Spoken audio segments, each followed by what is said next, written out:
Tá, eu acho que a gente está ao vivo agora. Boa tarde a todos, sejam bem-vindos à palestra de número 5 da Semana da Física. Hoje teremos o professor Tarcísio Mariano, da Universidade de Brasília, e o professor irá nos dar uma palestra hoje sobre simulação computacional da pandemia de Covid-19. O professor Tarcísio Mariano concluiu os estudos de graduação e de mestrado na Universidade de Brasília e de doutorado em Ciências Físicas na Universidade Livre de Bruxelas.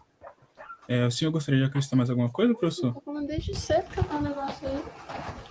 Boa tarde a todos. Estão me ouvindo bem? Sim.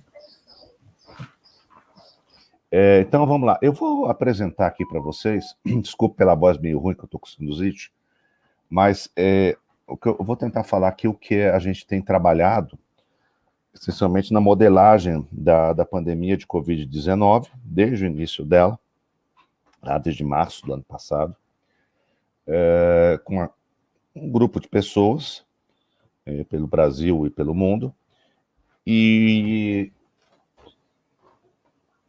então a gente começou esse trabalho, na verdade foi em 2018, já comecei a trabalhar na parte de modelagem de sarampo, porque era uma doença que ainda tem surtos no Brasil, às vezes até alguns surtos importantes, apesar de já existir vacina contra o sarampo desde a década de 60, do século 20. Isso é uma vacina extremamente eficaz. A eficácia da vacina do sarampo é algo da monta de 97%, 98%. E a gente chegou até a trabalhar com técnicos da OPAS, do Ministério da Saúde, e em janeiro, fevereiro, a gente percebeu que já tinha-se notícia da pandemia atual que estava ocorrendo na China, e a gente já começou a ficar de olho, preocupado, e aí a gente, felizmente, já tinha alguma experiência acumulada com sarampo, que também é uma doença transmitida essencialmente pelo ar, e a gente fez algumas adaptações e começou a fazer algumas notas técnicas, fizemos alguns artigos, teve, inclusive, uma boa repercussão na mídia, e eu vou tentar mostrar um pouco o que a gente fez, resumindo um pouco, desde o começo da pandemia, e depois a gente pode discutir aqui, tirar dúvidas. Eu vou explicar a abordagem que a gente faz. Aqui são as pessoas que, de alguma forma ou de outra, colaboraram.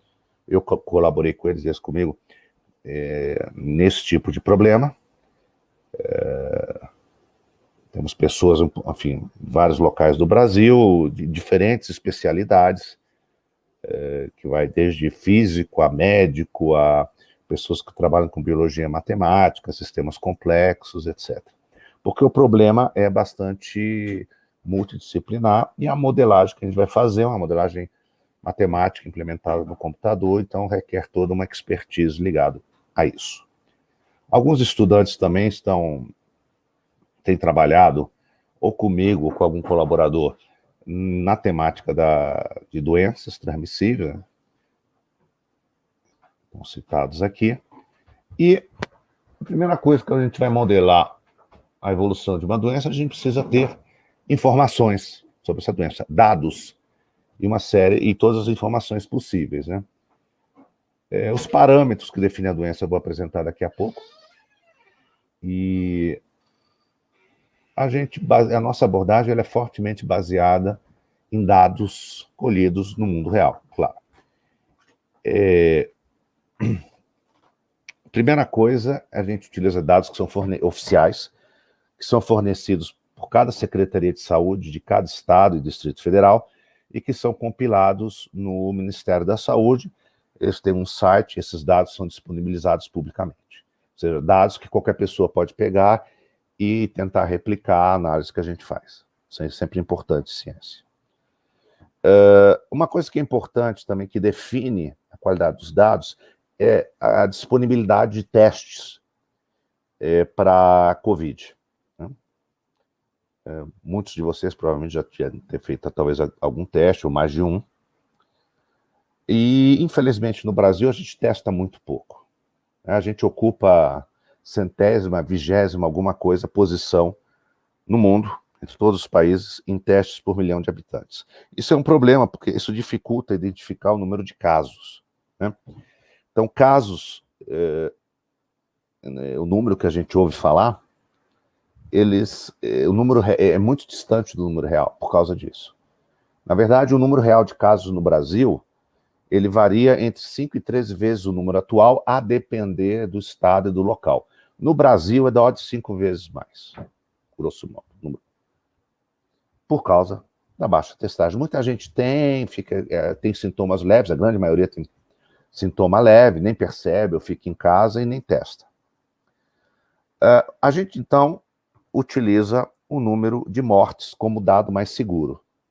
Porque é muito mais fácil você identificar uma pessoa que morreu de Covid com uma pessoa que está com Covid. Então, as mortes, a subnotificação é menor, apesar de também haver uma certa subnotificação, né? Isso é mapeado, inclusive com dados oficiais, por mortes pelo que a gente chama de síndrome respiratória aguda grave, que é a principal causa de morte por Covid-19. E o número de mortes por essa síndrome, que inclui inclusive gripe, tudo, você vê o número de mortes em excesso em 2020, 2021, comparado com os anos anteriores, semana a semana, e você chega à conclusão que, na verdade, o número real de mortes pode ser 20% a 30% a mais do que o número também oficialmente anunciado. Isso é uma coisa importante sempre ter em mente. Então, quando a gente vai modelar uma doença, a gente vai usar dados, mas é sempre importante lembrar que um modelo, a palavra modelo, significa uma representação simplificada da realidade, né?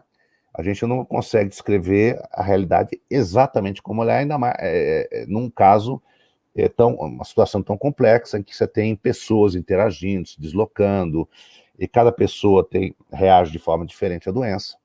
Então, no modelo, a gente vai ter que reter algumas características que a gente julga importantes e quer estudar com mais detalhe da realidade, e vai descartar outros elementos mais ou menos importantes, mas que, por alguma razão, a gente vai tratar e vai desconsiderar numa dada análise. Isso, qualquer modelo que você fizer de qualquer situação, inclusive os modelos que a gente faz em física também são modelos simplificados, muitas vezes, né? E existem várias formas de estudar epidemias, né?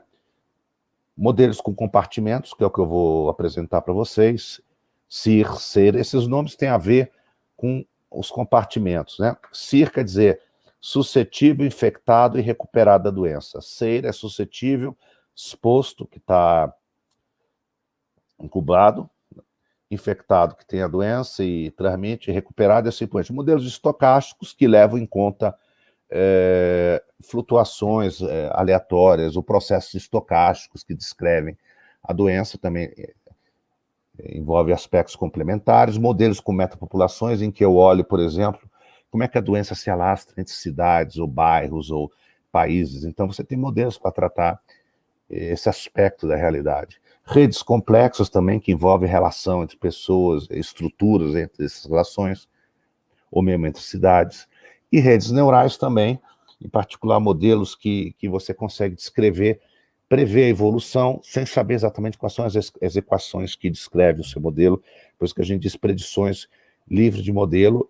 E todas essas abordagens, vamos dizer assim, têm suas vantagens e desvantagens, e quando você aplica um modelo, você tem que saber quais são e o que exatamente que você quer estudar e quais as limitações do que você está fazendo. Isso aí qualquer área do conhecimento é assim.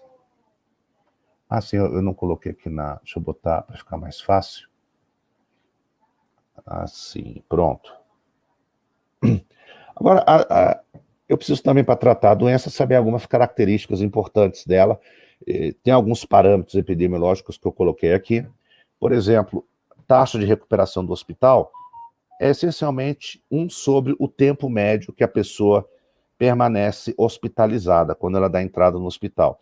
Isso aqui são 17 dias e meio. Isso aí é sabido da literatura, né? As pessoas ficam vendo isso tudo, levantam dados, isso aqui é baseado em número grande de dados, você vê quanto tempo que a pessoa permanece, tem uma variação em torno disso, e você tem, isso aqui é um dado que a gente vai colocar no modelo, vocês vão ver. O tempo de incubação, que o inverso dele dá, que a gente é um parâmetro sigma, é a taxa de recuperação da pessoa, a taxa de permanência como exposto, quanto tempo ele tem um vírus sem transmitir, isso aqui é da ordem de 5 dias. Taxa de recuperação quando a pessoa é não hospitalizada é da ordem de 3, o inverso, 1 sobre 3,69 dias. Na verdade, isso é o tempo que a pessoa, em média, você tira isso, fica transmitindo o vírus. Não que seja, ela pode até transmitir por um tempo maior, mas normalmente quando você pega a doença, você não fica andando na rua o tempo todo. Então, em média, você vai para casa e se isola e tal. Então, na prática, isso dá um tempo efetivo de 3,69 dias. Eu vou ter a taxa de fatalidade entre hospitalizados, que é a razão entre dois números, que eu vou falar daqui a pouco. O tempo mediano entre o primeiro sintoma e a hospitalização, ou seja, na hora que eu tenho o primeiro sintoma, e se eu for hospitalizado, quanto tempo demora em média? 3,3 dias. Aí está o 2, que é o tempo entre o primeiro sintoma e a morte, 16,8 dias. A proporção de casos assintomáticos, pessoas que são realmente assintomáticas, que não tiveram nenhum sintoma. Isso não quer dizer, às vezes você chama de assintomático, uma pessoa teve uma tossezinha de leve, isso é um sintoma. Então, que não teve absolutamente nenhum sintoma é 17,9%. E esse XI ele mede a capacidade de contágio dos assintomáticos. Em geral, um assintomático, ele contagia 55% do que um sintomático transmite. Grosso modo, ele contagia a metade de uma pessoa que tem sintoma da doença. Aí eu tenho as taxas de fatalidade, morte por infecção, cada pessoa que pegou o vírus, qual o percentual que vai morrer. Então, de 0 a 9 anos de idade, não é exatamente zero, mas é um número bastante pequeno que, para esse modelo aqui, a gente considera como zero. 10 a 19, 0,2%, vocês veem que até uma certa faixa etária fica constante, e aí começa a crescer e chega ao máximo para quem tem 80 anos ou mais, em que a taxa de mortalidade é 14,8%. Ou seja, 14,8% dessas pessoas que pegam o vírus, isso, claro, sem vacina, morrem. E eu tenho a probabilidade também de hospitalização. Se eu pegar o vírus, qual a probabilidade de eu terminar num hospital? Então, claro, ela é baixa e vai crescendo com a idade, e o máximo é 18,4%, 80 anos ou mais. Então a gente percebe, é uma doença, isso todo mundo sabe, que é mais perigosa para as pessoas de maior idade, mas mesmo assim, você tem, os jovens também podem ter, com a chance bem menor, mas podem. Isso aqui é o diagraminha do modelo que eu vou explicar para vocês. É o que a gente chama um diagrama de fluxo. Bom, aqui tem várias coisas, tem inclusive até natalidade, porque eu considero faixas etárias diferentes. Essa letrinha, esse índice I, se refere à faixa etária. Na verdade, vão ser essas faixas etárias que estão aqui, que tem a ver com os parâmetros. Então, a primeira faixa etária é 0 a 9, depois 10 a 19 anos e assim por diante. Tá? 9 faixas etárias diferentes. Então, a letra I é cada uma dessas 9 faixas. E a pessoa tem vários compartimentos. Então, aqui eu tenho o compartimento suscetível, exposto, que ele tem um vírus, mas não está contaminando, e o exposto pode virar assintomático ou sintomático. Os dois contaminam, né? Eu tenho recuperado, eu tenho hospitalizados também. Então, o infectado pode ir para o hospital e depois recuperar, e infelizmente eu tenho taxas de mortalidade que são levadas em conta. Então, por exemplo, a pessoa que morre, ela vai morrer um tempo, tal 2, depois que ela manifestou o primeiro sintoma, depois que ela saiu disposto para infectado. Então, a gente considera esses delays no tempo, tem a mortalidade natural e tem todas. Então, aqueles números, eles dão taxas de transição entre essas caixinhas, e eu chamo o modelo de CIARF, porque é o nome das letras que definem os compartimentos. Eu tenho compartimentos também para descrever a vacinação. Então, no caso, eu tenho os vacinados com uma dose, vacinados com 2 doses, no caso que o tipo de vacina for com 2 doses, e eu tenho o vacinado em que a vacina não funcionou. A gente sabe que a vacina nunca é 100% eficaz. Então, as pessoas para quem a vacina, eu sei essa proporção, não é eficaz, ela tem uma caixinha especial para ela, porque ela pode pular para exposto depois, ou seja, ela pode ser contaminada.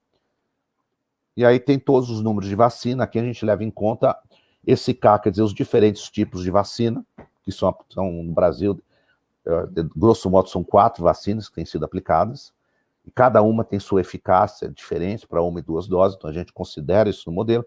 E tem uma coisa importante aqui, que eu voltei, repara, quando eu sou suscetível, eu sou um indivíduo, né, comum, e não estou vacinado e não tenho proteção natural, então eu posso pegar o vírus, pegar a doença. Então, se eu for contaminado, eu pulo para a caixinha de exposto, porque quando eu tenho o vírus, mas não estou contaminando ainda, eu estou em incubação, o vírus está incubado em mim. Essa taxa de transição, eu denoto por uma letra lambda I, letra grega lambda, que a gente chama força de infecção, claro, porque ela vai medir a taxa com que eu pulo das pessoas suscetíveis são contaminadas por unidade de tempo. Daí eu tenho força de infecção. E essa força de infecção, ela vai depender. E essas letrinhas aqui são proporções da população, por exemplo, que é suscetível com relação à população total. Vamos dizer, no começo era 100% as pessoas eram suscetíveis, então o S valia 1, os outros 0. E essas proporções vão mudando de acordo com esses fluxos. E essa força de infecção depende das pessoas que transmitem em todas as faixas etárias, dos infectados e dos assintomáticos. E aqui entra aquele xizinho, porque o assintomático ele vai infectar um pouquinho diferente do sintomático. E tem esse beta aqui. Ele é a matriz de transmissão, ele vai medir como uma pessoa da faixa etária J, contaminada, a taxa com que ela vai infectar pessoas da faixa etária aí, que a gente chama matriz de transmissão. E aí entra, bom, que eu vou voltar a falar daqui a pouco. As equações são essas coisas bonitinhas que estão aqui, né? É um sistema de equações diferenciais ordinárias, com delay. Por que delay? Porque, por exemplo, a taxa de entrada no hospital, tá vendo? Ela depende de quantas pessoas estavam expostas no tempo tal 1 atrás. A taxa de morte de quantas pessoas pegaram o vírus no tempo tal 2 atrás. E a letra I, então, é para cada faixa etária, são 9. Então, esse PV é só um parâmetro que entra, só mostrei para vocês terem ideia. Então, eu tenho 1, 2, 3, 4, 5, 6, 7, 8, 9 equações. É 9? 1, 2, 3, 4, 5, 6. Não, 6. Aqui são 3 para vacinado. Se for 4 tipos de vacina, dá 12. 12 mais 6, 18. São 9 faixas etárias. Então, nós temos 90, são 162 equações aqui, 164, total do sistema. A gente resolve numericamente, tem todos os parâmetros, em princípio. E só que eu tenho que ajustar isso com dados reais, para reproduzir a realidade. Tem uma coisa que eu não tenho valor nessas equações, a matriz de transmissão. Então, a forma de eu modelar ela é dizer que eu tenho uma probabilidade de contágio que é um indivíduo suscetível se depara com um indivíduo que está transmitindo o vírus. Foi numa sala, numa fila, dentro do ônibus, no cinema, no restaurante. Qual é a probabilidade média dele ser contaminado? Eu chamo isso de PC. E 6J é o número de contatos que uma pessoa da faixa etária J, número de contatos que ela tem com qualquer pessoa da faixa etária I. E tem maneiras de eu estimar essa matriz 6J. Tem estudos feitos no mundo, mas nenhum para o Brasil, infelizmente. Então a gente pegou dados que foram feitos na Europa. Esse artigo aqui, depois, se vocês quiserem, eu posso entrar em mais detalhes, mas passando rapidamente, você consegue estimar. Eu peguei uma média para os países europeus e eu suponho que vale para o Brasil. Então, olha aqui, por exemplo, uma pessoa de 60 a 69 anos de idade vai ter 0,32 contatos por dia com qualquer pessoa da faixa etária de 10 a 19. Isso aqui é uma média, por isso que dá frações. Então, todos os contatos que ela tem por dia, você teria que somar aqui a coluna. E a gente vê que o maior número de contatos está na diagonal. Aqui a gente vê que os seres humanos gostam de se relacionar e ter contatos com pessoas da mesma idade. Em particular, pessoas de 10 a 19 anos de idade. Você vê que tem... E a cor aqui tem essa escala que tem a ver com o número de contatos por dia. E isso aqui é natural porque é a idade escolar, né? E onde você tem... Isso aqui é importante na transmissão. E como é que a gente faz, então? Eu conheço todos os parâmetros aqui do meu modelozinho, que estão aqui, ó. Menos o beta. Mas o beta eu conheço o CJ, eu não sei o PC. Então, o que eu faço? Eu ajusto a probabilidade de contágio, eu dou uma forma funcional. No caso, eu digo que o PC é constante em períodos de 2 semanas ou 3, e ajusto esses valores para quê? Para reproduzir o número de mortes que eu tenho. Então, aqui, ó, eu tenho exemplos para 4 cidades brasileiras: São Paulo, Rio, Brasília e Salvador, né? Em azul é o número de mortes, a média móvel, sobre 7 dias. A média móvel é a média sobre os últimos 7 dias até aquele dia. Então, eu tenho o número de mortes sobre os últimos 7 dias, o dado real, oficial, em azul, e eu ajusto o PC em função do tempo para ter um modelo seguindo isso, e me dá a curva em vermelho. Então, vocês veem que dá um ajuste até bem razoável. Claro que tem ruído, tem uma série de problemas nos dados, mas ele consegue ajustar, e eu posso, então, com isso, fazer projeções do que vai continuar por algum tempo depois, qual é o prognóstico de evolução, por exemplo. Ou fazer outro tipo de análise, que eu vou falar também daqui a pouco. Uma coisa sempre boa para qualquer modelo é comparar, ter um teste de comparação com dados reais, né? Então, o que a gente fez? Pegou o nosso modelo ajustado, como estava ali, e a gente comparou com dados experimentais, usando um termo de físico. O que seriam esses dados experimentais? São, como se faz pesquisa de opinião, por exemplo, para uma eleição, ou para qualquer outro tema, eu faço uma pesquisa serológica. A gente seleciona a população numa cidade ou no estado, e eu seleciono pessoas distribuídas por bairros e tudo isso, tem lá as técnicas estatísticas que fazem isso bem, e aplico um teste serológico. O teste serológico é o teste para saber se a pessoa tem anticorpos para o vírus que causa a Covid-19, no caso, o SARS-CoV-2. No caso de São Paulo, eles aplicaram um teste muito bom em que não tem decaimento. Esse teste serológico, então ele me dá, está marcado aqui em vermelhinho, e é uma barra de erro, né? Todo mundo que fez Física 1 sabe o que é uma barra de erro. É apenas mede a incerteza, porque tem estatística no dado que eu tenho, o erro experimental. Então, o dado empírico está aqui. Isso aqui foi feito para o Rio Grande do Sul, mas só foi até maio de 2020. Esse teste serológico para São Paulo, eu tenho dados até maio de 2021, ou seja, cobriu mais de um ano de evolução da pandemia. Então, ele dá a proporção da população de cada local que já teve contato com o vírus. O nosso modelo está aqui, nessa linha azul contínua. Então, vocês veem que ele reproduz muito bem, muito próximo, os dados experimentais. E reparem, em São Paulo, em maio, eu tinha mais de 40% da população que já teve contato com o vírus. É um número imenso. O número oficial de casos é essa linha tracejada aqui embaixo. É muito menos. Isso é que a gente chama de subnotificação. Essa linha pontilhada é uma estimativa que eu faço sabendo aquela proporção de pessoas que vão morrer se pegar a doença, e a gente faz uma média ponderada sabendo a população em cada faixa etária. Então, dessa linha pontilhada, ela é bem mais razoável que o dado oficial, mas é pior que o nosso modelo, porque o nosso modelo ele leva em conta a dinâmica de interação social, coisa que essa linha pontilhada não leva. Isso. Para o dado do Rio Grande do Sul, as barras de erro ainda eram muito grandes, porque eu tinha bem menos casos no começo, e esse levantamento foi só em algumas cidades do Rio Grande do Sul. Então, isso introduz um erro estatístico maior, mas mesmo assim o nosso modelo também está bem dentro das barras de erro, o que mostra que ele funciona, pelo menos nesses casos, bem. Nos dá confiança em usar ele para outras análises. Da mesma forma, como a gente fez aqui, por exemplo, para São Paulo, eu calculei que a percentual da população que já teve contato com o vírus. Isso se chama taxa de ataque, ok? São Paulo, em maio, era da ordem de 40 e poucos %. Aí a gente fez isso para cada estado e o Distrito Federal, para 4 datas diferentes. 1º de julho do ano passado, 1º de novembro, 1º de março desse ano e 1º de julho deste ano. E a gente percebe como é que a pandemia foi se alastrando no Brasil. O local mais afetado é o Mato Grosso, né? O DF também é um dos lugares bastante afetados, né?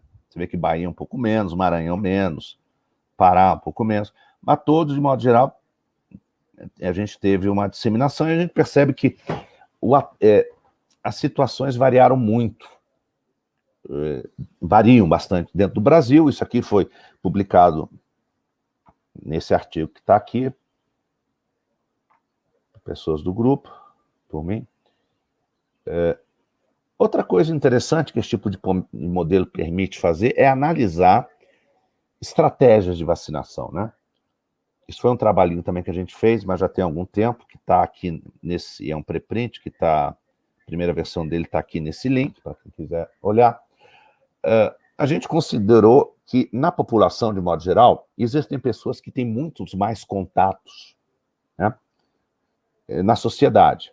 Por exemplo, um motorista de ônibus. Imagina um ônibus lotado, o cara fica dirigindo horas a fio. Então ele vai ter um número muito grande de contatos. Pessoal mesmo da pessoal de saúde, professores que estão atuando, né? A gente voltou ao ensino agora, caixas de supermercado, eventualmente caixas de banco. Então você tem algumas profissões que, por sua natureza, as pessoas se expõem muito mais a contatos. E a gente chamou nesse trabalho essas pessoas de super espalhadores.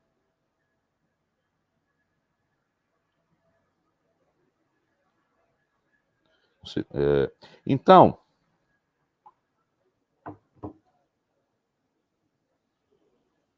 a gente imagina a seguinte situação. Vamos imaginar duas hipóteses, né? Que eu tenho super espalhadores que são 3 vezes mais contatos que outras pessoas, até 10 vezes mais contatos. Quem que vale a pena vacinar primeiro para minimizar o número de mortes, por exemplo? Isso é uma pergunta.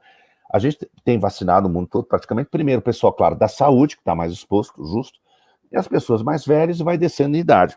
A razão é óbvia, porque essas pessoas têm a taxa de mortalidade maior. Então, mas a gente, ainda assim, queria verificar se é realmente, se a gente olhar essa estrutura de contato, se não valeria a pena, de repente, você vacinar primeiro outra categoria de pessoas. E a gente considerou, como isso aqui é antigo, ainda nem tinha começado a vacinação, esse trabalho, a gente considerou vacinas com eficácia entre 70% e 90%. Na verdade, 95%, tá? Isso, pois, pegamos, nesse exemplo aqui, o Brasil, e eu imaginei, vamos ter 250 milhões de doses por ano. E que a gente iniciaria a vacinação em 6 de março de 2021.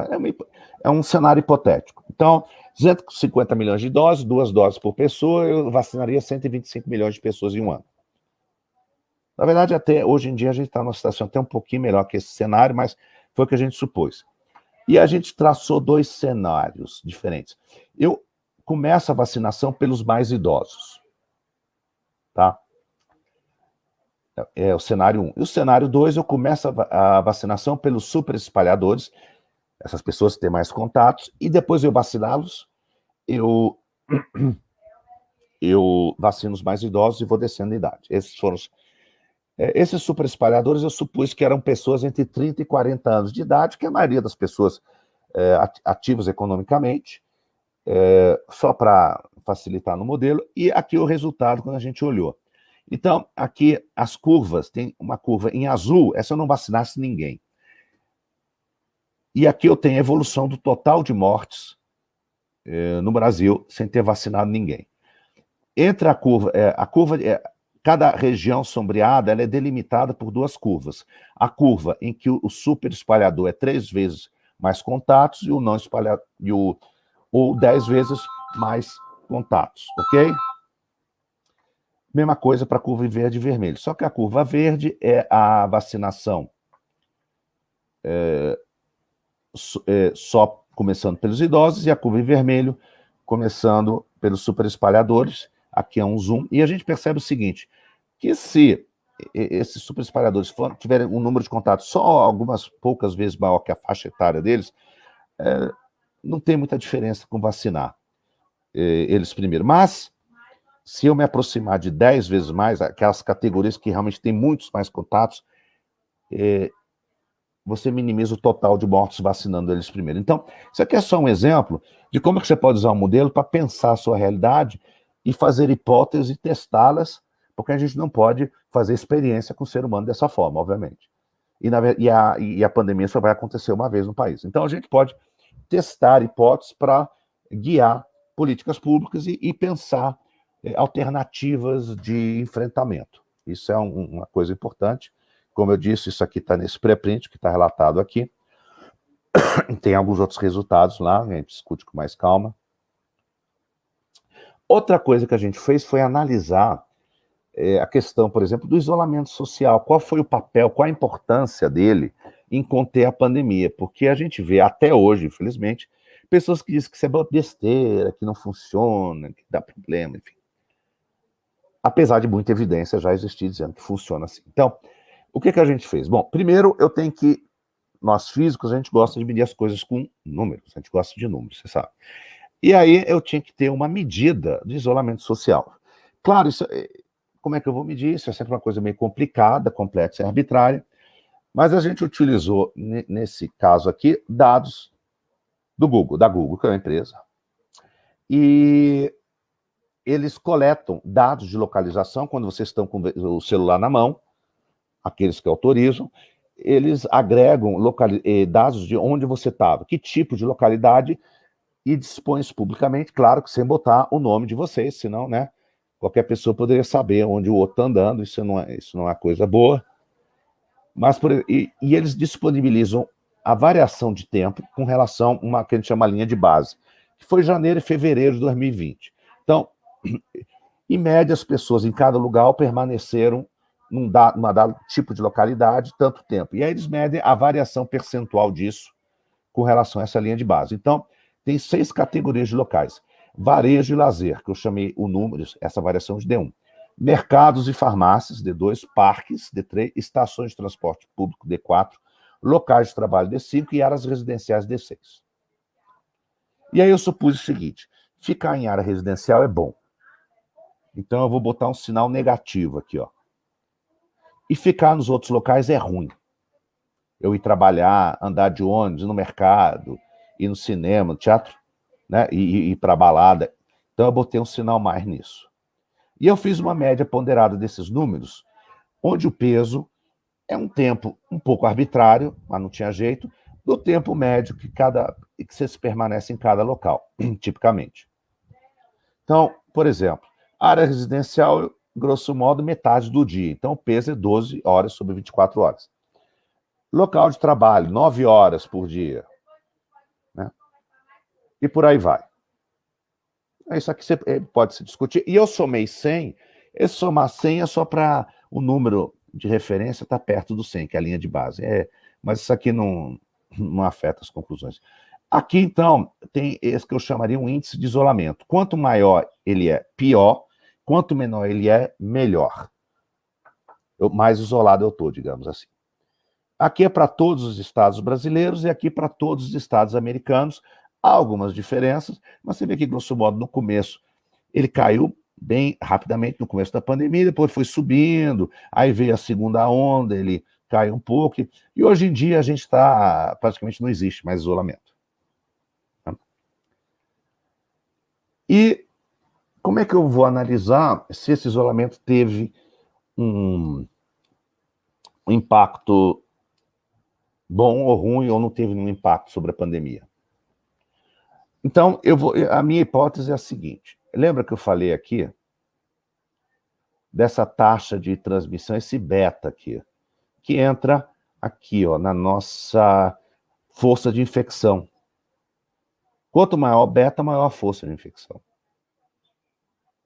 Então, eu vou pegar uma espécie de beta médio para todas as faixas etárias e vou ver se existe uma relação entre esse beta médio e o índice de isolamento. Né? O que seria ideal? Bom, se o índice, esse número M aqui, esse índice, aumenta, será que o beta aumenta? Porque aumentar é ficar ruim, né? O isolamento está pior. Se o isolamento está pior, a taxa de transmissão, que é o beta médio, deveria aumentar. E vice-versa. Se o M diminui, eu estou numa situação mais isolada, será que o beta diminui? A taxa de transmissão cai? É isso que a gente vai ver. Para medir isso de forma objetiva e numérica, eu vou usar o que a gente chama o índice de correlação de Spearman. Ele mede, essencialmente, eu tenho duas séries temporais numéricas, AI e BI. Será que existe uma relação unívoca entre essas duas séries de números? No seguinte sentido, unívoca é, se um aumenta, o outro aumenta, ou se um diminui, o outro aumenta, ou seja, se um sempre cresce com o outro, se, por exemplo, A cresce, o B cresce sempre, ou se o A cresce, o B sempre diminui, é uma relação unívoca, crescente ou decrescente, é isso. E como é que a gente faz? Eu pego cada série, eu ordeno elas em ordem crescente de número. Né? Então, o menor número primeiro até o maior número depois. Cada uma delas. E guardo qual é a ordem I original. E DI é a diferença de posição entre o número AI e BI nessa série reordenada. Por exemplo, se o número I está na posição 10 e o BI na posição 13, quando eu reordeno, o DI é 3. Pode ser mais ou menos 3, ok?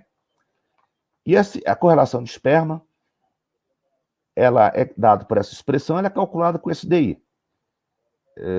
ND aqui, na verdade, é N dados, né? Ele calcula, aqui aparece esse DI ao quadrado.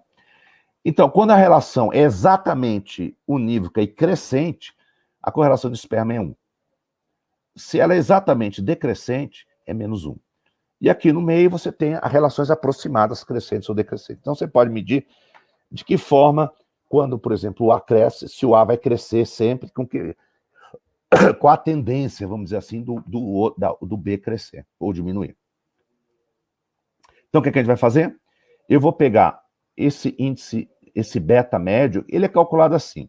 O beta é o gama, que é aquele 1 sobre o tempo de recuperação, RT, que eu vou explicar, que é o que sai muito aí na imprensa, é o índice de transmissão, que eles gostam de falar.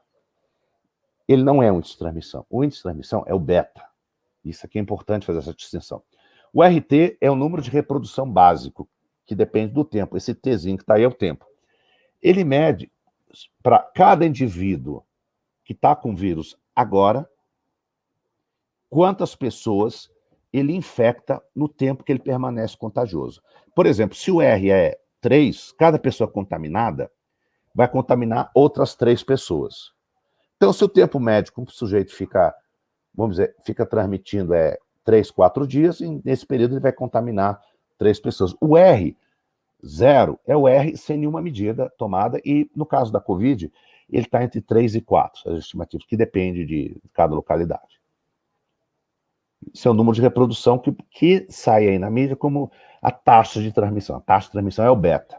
E essa de T é a proporção de indivíduos suscetíveis. Ok? Se essa proporção é 1, todo mundo é suscetível, a gente percebe que o beta e o R são iguais fora o gama, né? Na verdade é beta sobre gama, seria o R.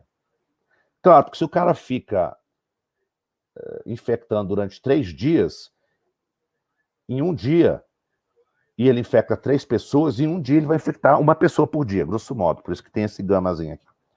Agora, o R valendo 1, como hoje, que está próximo de 1, um pouco mais, um pouco depende do dia, e o S vale 1 é uma coisa, mas se o S vale meio, na verdade eu vou ter um beta que é 2 vezes maior do que era antes. Então, o R1, hoje em dia, é muito pior que o R igual a 1 há um ano atrás, por causa desse S.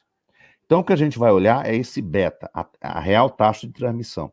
E aí eu calculo a correlação de esperma entre esse M, esse índice de isolamento, e esse beta, que é a taxa de transmissão.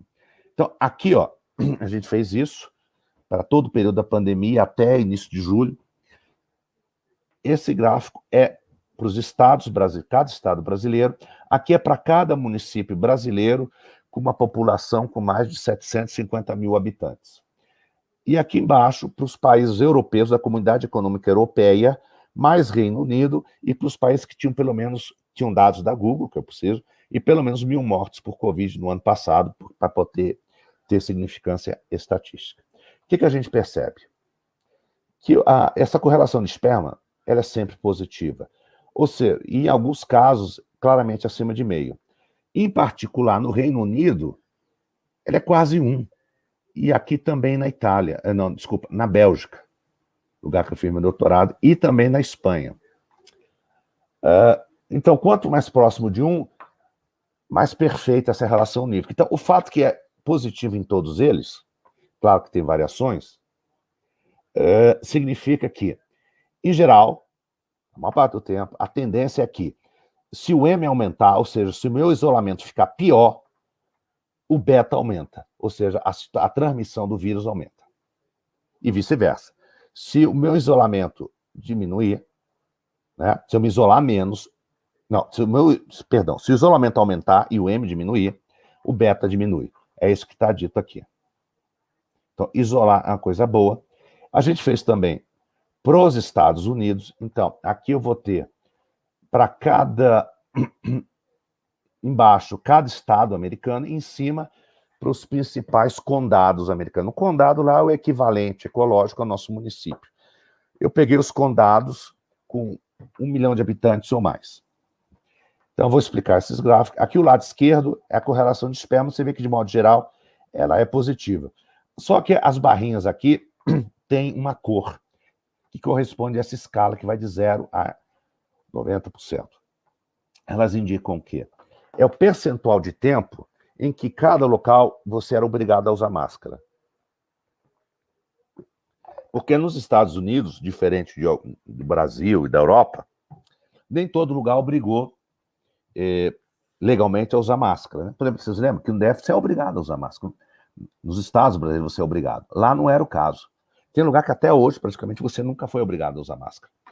Então, aqui a cor indica o percentual de tempo que foi considerado, aqui no caso, o ano passado, para os Estados Unidos, em que você foi obrigado a usar máscara.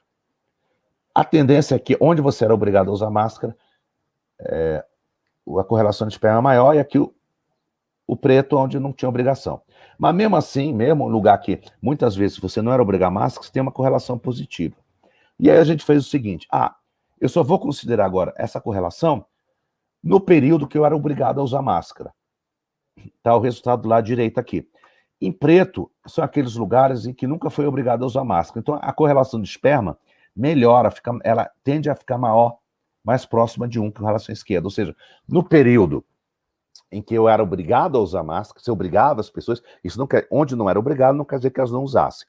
Mas claro que a tendência é que o número maior não usasse. Então, quando você era obrigado a usar máscara, a relação entre isolamento e contágio fica mais pronunciada. Então, essa aqui. E mais do que isso que a gente conseguiu mostrar, por exemplo, aqui é a média dessa taxa de transmissão, beta, na verdade, eu dividi pelo gama, em função a média em todo o período que a gente analisou, em função do número total de mortos por 100 mil habitantes. Você vê que tem uma relação, claro, tem flutuações, é normal, mas há uma relação muito clara, quase linear, até aqui fora alguns estados brasileiros, que isso aqui eu considerei maior tempo, clara relação entre a taxa de transmissão e o total de mortes. E, óbvio, né? Quanto mais o vírus circular, às vezes uma pequena variação dessa taxa de transmissão acaba dando um número muito grande de mortos a mais. Então, qualquer diminuiçãozinha no beta implica no grande número de vidas salvas. Então, qualquer medida que você possa fazer para diminuir o beta, usar máscara, sobretudo isolamento social, tem um efeito muito grande no número de vidas salvas. Isso é outra coisa importante. Aqui eu mostrei aquele beta médio, a taxa de transmissão, dividido pelo índice de isolamento. Eu botei esse parâmetro gama, porque é a razão que aparece. Aqui, na verdade, é para cidades brasileiras, estados brasileiros, países europeus, cidades americanas e estados americanos, grosso modo. E a gente percebe que eles estão muito próximos, claro, com muita flutuação, de uma linha horizontal, mostrando que realmente a relação entre esse beta e o índice de isolamento, a taxa de transmissão de isolamento, é uma constante. E aqui a gente pegou esses números aqui e fez um gráficozinho. Eles são muito próximos. Essa linha, o histograma em vermelho, são os números que eu tirei daqui, a curva em preto é um ajuste de uma distribuição log normal, que é uma distribuição gaussiana em que eu pego o logaritmo da variável. E essa relação, o alfa dividido pelo parâmetro gama, ele é curioso. ele é mais ou menos o mesmo em todos os lugares, vai de 0,14, 0,15, 0,19, que é uma coisa bem interessante. Tem um errinho aqui, isso está... acabei repetindo o DOI, isso está nesse artigo, nesse pré-print, que está aqui também submetido à publicação, nesse resultado. Então, a gente conseguiu, até onde a gente sabe, pela primeira vez, quantificar a relação entre a transmissão e o índice de isolamento numérico, né? Então, para concluir, né, porque eu já falei bastante, para a gente poder discutir um pouquinho também, então, os modelos epidemiológicos, isso aqui é só um tipo de modelo, um exemplo, estou mostrando para vocês, nos permite entender diferentes aspectos da dinâmica de epidemia e testar hipóteses, né? O que é que aconteceria se eu fizesse isso, fizesse aquilo? Em particular, agora a gente consegue modelar, se eu mudasse o isolamento assim, assado, coisas desse tipo. Modelar a estratégia de vacinação e por aí vai. Projetar tendências, explorar diferentes políticas de mitigação, sem testar na realidade, sem matar as pessoas para saber se funcionam ou não, né? E a gente mostrou também que realmente usar máscara é uma coisa que tem impacto, além do isolamento, tá? Bom, é isso que eu queria falar com vocês, obrigado pela atenção, e aí estou aberto para discussão, perguntas, e é isso. Fiquem à vontade. Oi, professor, é muito interessante sua palestra. A gente pode passar agora para a parte das perguntas, então, né? Uhum. Tá, a primeira pergunta que a gente tem aqui é do Vinícius Cerqueira. Boa tarde, professor. Os estudos que o senhor menciona abriga os conceitos de Machine Learning, Big Data e Data Science? Isso que eu falei hoje, não. Mas tem pessoas que trabalham, até citei ele, o Israel, que é meu aluno de mestrado, está terminando a dissertação dele, ele trabalha com redes neurais para aprender a evolução da pandemia e tentar prever algum tempo adiante. Isso é um tipo de abordagem que a gente está começando a trabalhar, sim, e existe. Big Data, Data Science, bom, aí você tem que tentar garimpar dados, isso também é possível fazer, quer dizer, é todo um mar de técnicas que você pode utilizar, né, que os físicos gostam também bastante, para estudar a pandemia. Então, como eu falei, isso aqui é um tipo de abordagem, essencialmente usa um tipo de modelo, mas a gente está olhando também outras abordagens que são, claro, podem ser usadas não só na Covid, mas também outras doenças contagiosas. Sim, a próxima pergunta aqui é da Gislaine Vaz. Boa tarde, professor. É possível estimar a distância exata que uma pessoa deve ficar da outra durante uma conversa sem ser contaminada por meio de simulação computacional? Mais ou menos, porque há pessoas que trabalham aí estudando aerosóis no ar, né? Quando as pequenas gotículas de saliva ficam em suspensão e levam o vírus, e que a outra pessoa respira e se contamina. Há alguns estudos, né, em que você faz simulação, não esse tipo de modelo, claro, dinâmica de fluidos, tem todas as técnicas, você estima, né? Os aerossóis podem ficar em suspensão por um tempo longo e às vezes até uma grande distância, né? Normalmente você estima. A máscara ajuda a prevenir, nada é 100% seguro, mas uma máscara adequada já protege bastante para filtrar essas gotículas, né? Eu vou falar da N95, FF2, máscara cirúrgica, né? As piores são as máscaras de pano. Mas, e claro, você conversa com a boa máscara, mantendo uma distância, claro, quanto mais longe, melhor, de preferência 10 km de distância, usando o celular, é mais seguro. Mas, risco, qualquer contato, mesmo a 2, 3 metros, tem. Mas se você estiver num lugar arejado, com ventilação natural, e mantiver, assim, pelo menos no mínimo 2 metros, a máscara apropriada, encaixada de forma apropriada, essa probabilidade cai bastante. São várias medidas que a gente tem que ter. Acho que...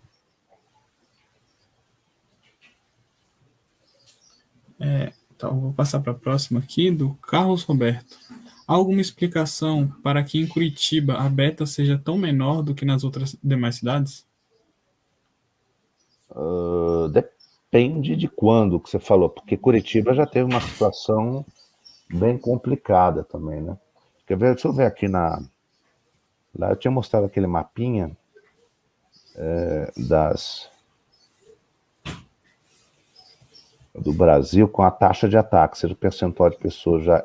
Cadê isso aqui? Tá aqui. Você vê que o Paraná, a taxa de ataque dele, enfim, não é das piores, mas também não é tão das melhores, não. Então, o que a gente vê hoje, esse mapa que você vê que cada estado, né, isso pode variar inclusive de cidade a cidade, então, passaram por situações bastante diferentes. Tem lugares que foram muito mais atacados, outros tiveram momentos muito difíceis, como o Amazonas, né? E depois caiu. O Rio de Janeiro também passou uma situação bem ruim. O DF é um dos lugares, por exemplo, em que o percentual de mortes por milhão, o número de mortes por milhão de habitantes é um dos mais altos do Brasil. Acho que está na 4ª posição, coisa assim. Então isso varia bastante. Então, o que influencia isso? Por que um lugar pode estar menor e o outro maior? É uma série de fatores, pode depender desde a geometria do local, o tipo de transporte público, a divulgação de informação na população, os cuidados. São muitas variáveis que influem, né? E, por exemplo, hoje, o DF ele tem mantido uma situação mais ou menos constante, tem 2 meses. Então, tem morrido, em média, aí, 10 pessoas por dia, vamos dizer. Inclusive, nos últimos dias, deu até uma crescida, morreram 20, eu acho que ontem, ou anteontem. E a gente tem que estar preparado porque pode ter uma nova onda, por causa da variante Delta. Então, onde está bem hoje, pode não estar daqui a algum tempo. Então, eu venho acompanhando os dados de cada estado, a variação é bem grande.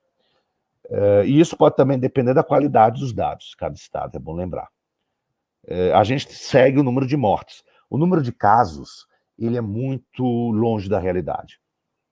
Eu mostrei aqui, quando você vê, por exemplo, São Paulo, que tem uma boa vigilância sanitária, o número oficial de casos, a proporção, dado pelo número, a proporção, é essa linha tracejada. O real é esse vermelhinho aqui.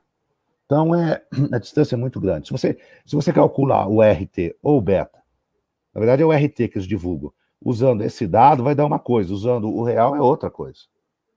Então, isso a gente tem que também lembrar. E eu estava falando da variante Delta, olha em Israel, olha a Inglaterra, e mesmo os Estados Unidos, são lugares que têm a taxa de vacinação maior que a nossa. E, no entanto, em Israel eles vacinaram muito mais da metade da população. E lá estão tendo um surto pronunciado. Claro, a vacinação impede, faz com que o número de mortes seja menor que se eu não tivesse vacinado, bem menor. A gravidade dos casos é também menor. Mas ainda a gente tem que tomar muito cuidado nas próximas semanas com o que vai acontecer. E porque a gente também está com a taxa de isolamento. O isolamento está praticamente igual que era antes. Brasília, né? É só olhar, sair na rua que a gente percebe isso.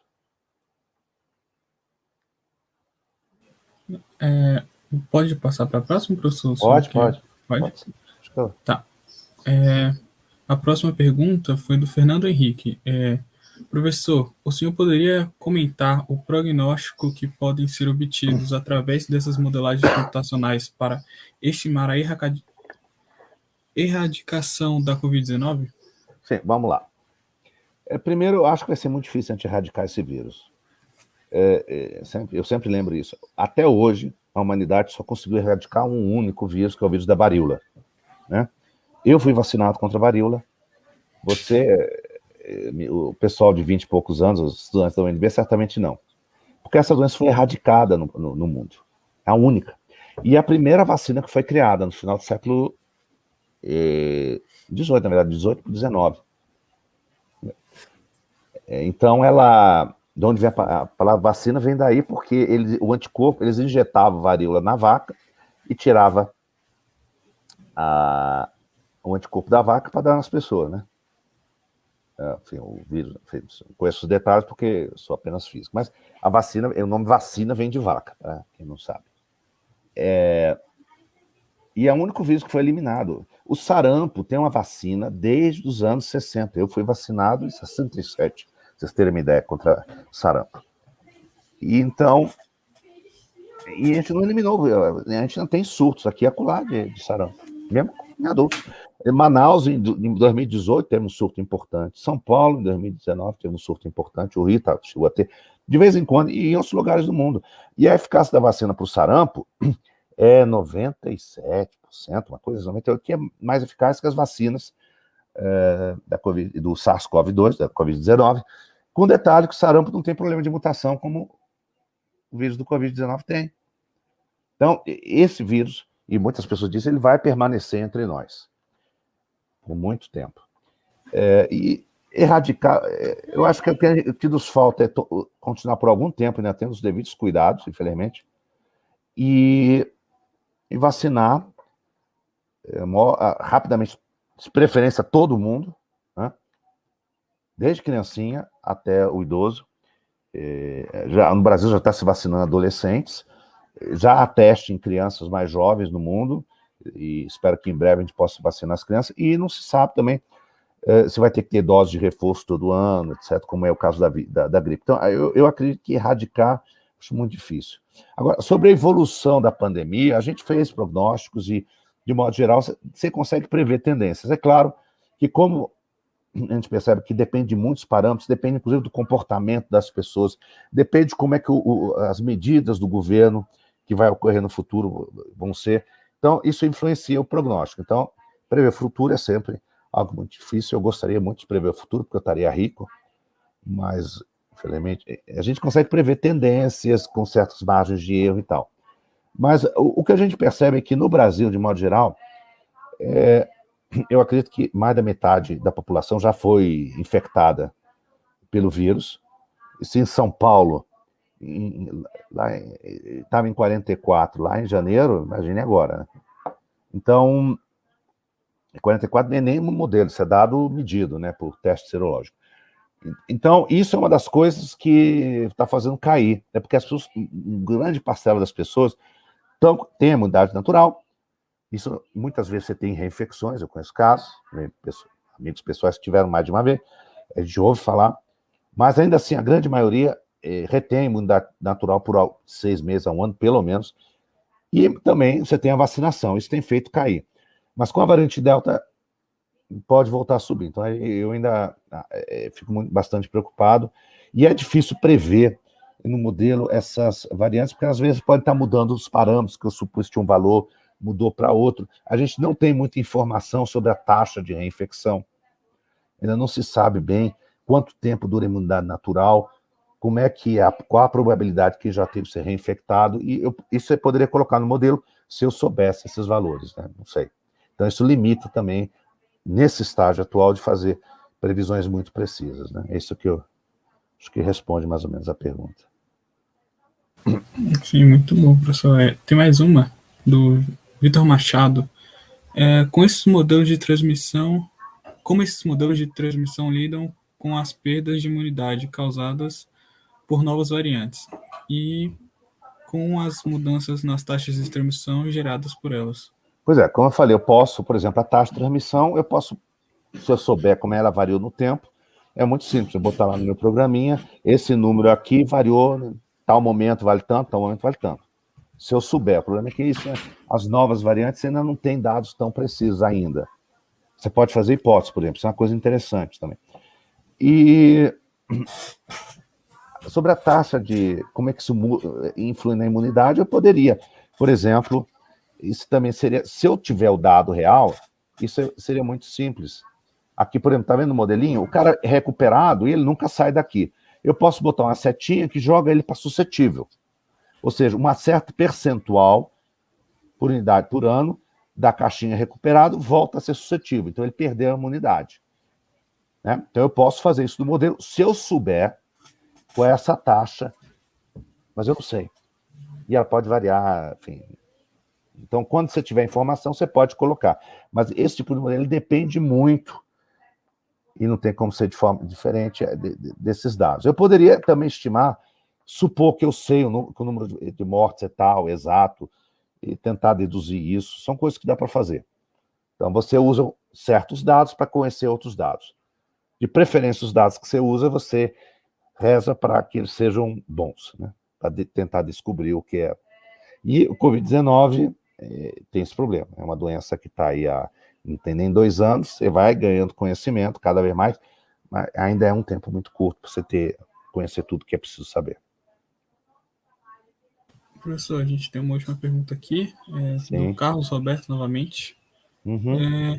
Vem sendo feito testes do nível de acerto desses modelos ao longo da evolução da pandemia? Aí eu acho que provavelmente se sim, poderia comentar os principais pontos que foram aprimorados na modelagem nesse período? Não, bom, a gente tem feito, sim, é o que estava aqui, né? A gente acompanhou esse estudo de São Paulo, né? E ele continua ativo, deve estar para sair algum dado adicional mais recente, né? Claro que a gente pega isso aqui, a gente primeiro viu o modelo até março, depois saiu o dado até julho, tem algumas discrepâncias, mas ainda segue de forma razoável. Então, esse aqui é um bom teste, porque é um bom estudo serológico que tem uma sequência no tempo. Então, você pode testar, e por sorte é o modelo do Brasil, né? Mas nem todo lugar tem isso, né? Alguns lugares têm para só uma data, ou datas muito espalhadas. Esse de São Paulo é um exemplo de uma sequência muito bom, né? Então, é uma coisa que a gente ainda está procurando para testar melhor, mas essencialmente o dado mais importante, vamos dizer assim, no nosso modelo, todos aqui são importantes, mas o principal é essa taxa de mortalidade aqui, tá? Por faixa etária. A gente utilizou também, procurou usar dados mais seguros, né? Tem dados que foram coletados de um barco chamado Diamond Princess, Princesa Diamante, que ficou ancorado no porto de Yokohama, lá no início da pandemia, porque eles detectaram um caso de Covid no barco, cruzeiro, e as pessoas se contaminaram. E ele ficou em quarentena em Yokohama, e eles fizeram segmento dessas pessoas, as taxas, e depois que as pessoas saíram do barco, foram seguidas. Então você tem dados, como é que é uma coorte bem precisa, bem segura, para determinar uma série de parâmetros, em particular o percentual de pessoas realmente assintomáticas. Mas para nós é muito importante essa taxa de mortalidade. Por quê? Porque a gente usa o número de mortos como dado mais seguro. E se eu sei o número de mortos, eu posso ter uma ideia do número de pessoas que tiveram contato com o vírus. Então, isso depende como é que eu calibro o meu modelo, como eu ajusto o meu modelo. Tem pessoas que ajustam pelo número de casos, mas aí, bom, eles vão ter uma mortalidade muito maior. Por quê? Porque o número de casos é irreal. Então, nós optamos, desde o começo, usar o número de mortes. Porque, como isso aqui é muito claro no caso de São Paulo, a proporção real de casos oficial é essa linha aqui embaixo. Tá? E a real são esses pontos em vermelho. Um fator imenso, pelo menos 5 aqui. Rio Grande do Sul, a mesma coisa. Embora aqui fosse no começo da pandemia, mas aqui em São Paulo é. Então, não dá para trabalhar com o número de casos, porque se testasse todo mundo seria o ideal, mas não é testado. Então, e mortes, e geralmente a pessoa quando morre, ela primeiro vai para o hospital, né? Ela não está andando da rua e morre. Quando ela vai para o hospital com sintoma de Covid, normalmente ela é testada. Apesar de ter uma subnotificação em morte, ela é muito menor. Então, quando a pessoa morre por Covid, fora se ela foi atendida em alguns hospitais que estava vendo na televisão, que o cara mudava a doença e a pessoa morria de outra coisa que não era Covid, mas na maior parte dos hospitais em que isso era sério, né, praticamente todos, a pessoa era testada e se falecia, a morte era registrada como Covid. Então a morte por Covid é o dado, digamos assim, que a gente considera como mais seguro, e tendo o número de mortes, a gente usa essas taxas aqui para calibrar o modelo. Né? Claro que se eu tiver outros estudos serológicos, aqui a gente usou para São Paulo e Rio Grande do Sul, o melhor de São Paulo, a gente consegue testar o modelo. Mas, infelizmente, esse tipo de estudo aqui, com essa qualidade, a gente não tem disponível para todo lugar. Né? Se tivesse, seria melhor para testar o modelo. Professor, surgiu mais uma pergunta aqui do Vinícius Cerqueira. Onde são realizados os cálculos dessas simulações? Algum tipo de cluster ou algum equipamento do tipo? no computador da minha casa, que eu comprei para isso, enfim. É um PC, isso aqui não é... Enfim, quando a gente rodava isso para todos os estados, e na roda, né? Aí é uma noite, umas 12 horas rodando, porque o modelo, quando a gente ajusta o Brasil, eu rodo cada estado. Eu posso rodar cada cidade, né? Aí tem esses ajustes que a gente faz, cadê ele? Por exemplo, isso aqui, ó, isso demora na faixa de uns 15 minutos para cada estado. Só que eu tenho que, por exemplo, eu tenho que baixar os dados de vacinação.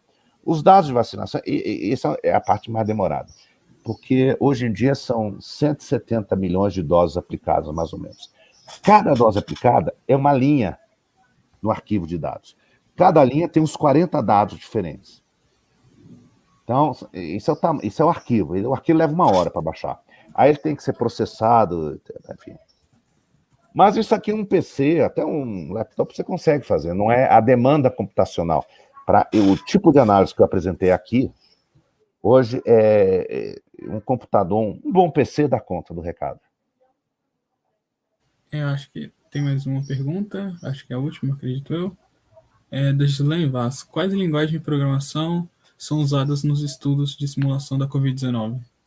Bom, o programa aqui, o modelo em si, eu programei em C, porque ele tem que ser rápido, né? Porque esse ajuste aqui, e fica rodando o modelo até achar aquelas taxas de contágio mais apropriadas para diferentes períodos do tempo, né? E isso aí ele tem que rodar um modelo, assim, sei lá, umas 100 mil vezes, vamos dizer. Então ele tem que ser rápido. Então se ele demora 1 segundo cada vez, é ruim. Eu quero que ele demore 0,01 segundo. Então eu fiz em C, e eu fiz alguns scripts em Maple. Fiz em Maple porque enfim, eu gosto de usar Maple, mas pode ser feito em qualquer linguagem. Em princípio, o modelozinho em si é resolvido usando um integrador de Runge-Kutta comum e pode ser programado em qualquer linguagem de programação. Aí fica um pouco ao gosto do freguês e fica em questão também, às vezes, a questão do desempenho numérico, né? Você quer que seja mais rápido, aí você escolhe uma linguagem. No caso, o ideal é ser uma linguagem compilada, que é mais rápida. Por exemplo, o Python é mais lento, porque o Python é interpretado, não é compilado. Mas você pode fazer isso em qualquer sistema, qualquer linguagem de computação, em princípio. O Paulo Roberto mandou uma pergunta aqui. Boa tarde, professor. O modelo prevê reinfecção? Não, esse que eu fiz, não. Porque ainda, aparentemente, a taxa de reinfecção é baixa. Mas isso não é claro, né? Mas eu posso alterar o modelo para incluir reinfecção, né? Se eu souber qual é a taxa, ou se eu souber quanto tempo dura a imunidade natural e qual é essa frequência de reinfecção. Dá para aprimorar o modelo, você sempre pode, né? É possível. Agora acho que as perguntas foram encerradas. O senhor gostaria de deixar algum recado final? É isso, eu acho que primeiro, que todo mundo se cuide, né? Se vacine, porque a vacina tem uma grande eficácia. Eu me vacinei 2 doses, felizmente. Tive efeito colateral? Tive, mas já tive coisa muito pior que isso na vida, né? Então, efeito colateral é uma bobagem comparado com o que você pode passar. Eu tive pessoas na família que tiveram, eu sei como é que é. Vale a pena, e a nossa arma. E não é uma coisa, não é decisão pessoal. Eu não vou me vacinar porque eu acho que não tenho medo. É uma questão pessoal. Não é porque se eu não me vacinar e pegar, eu transmito muito mais fácil para outras pessoas. Eu contribuo para a manutenção da pandemia. Então, é uma decisão tomada coletivamente. É um ato coletivo, né? O isolamento ainda é importante, dentro do possível, o uso de máscara. O vírus ainda circula de forma importante no Brasil, também em Brasília, né? Ainda há pessoas morrendo em quantidade. Você está tendo, oficialmente, mais de 1.000 casos por dia, ou em torno de 1.000 casos, mas lembrem que o número real de casos é bem maior, e estamos tendo aí entre 10, 15, às vezes 20 mortes por dia. Também não é um número desprezível em Brasília. Então, a gente tem que continuar se cuidando o máximo possível. Como eu digo, evite os seres humanos, é o conselho do Marciano, Tarcísio Marciano, mas às vezes não é possível. Dentro do possível, sempre usar uma máscara, de preferência uma máscara boa, Ainda bem. E isso mostra também, esse é um trabalho que a gente chama multidisciplinar ou interdisciplinar, porque, claro, a minha contribuição é principalmente na parte da modelagem, pegar os dados, fazer os ajustes, mas você precisa ter pessoas de epidemiologia para quem discutir, pessoas também que têm experiência em sistemas biológicos de outras áreas, e é um trabalho grande que você tem que trocar ideias, então é um trabalho em equipe, como qualquer trabalho científico. Mas esse aqui particularmente mostra onde a física toca outras áreas, a experiência que a gente adquire estudando física pode ser útil em outras áreas e interagir com outras áreas. E eu fico muito feliz em poder contribuir para a sociedade de alguma forma direta, né? Que seja uma pesquisa aplicada. Espero que isso traga alguma contribuição importante. É isso. Muito interessante, professor. Queria agradecer ao senhor pela participação. Foi muito boa a sua palestra, eu gostei bastante. E também deixar avisado que às 16 horas teremos mais uma palestra do professor Anthony. O tema da palestra do professor Anthony vai ser um breve ensaio acerca dos conceitos de crença e razão, ciência e religião. Tá bom? Então é isso. Muito obrigado, professor. Eu que agradeço a Até. todos. Até mais. Até.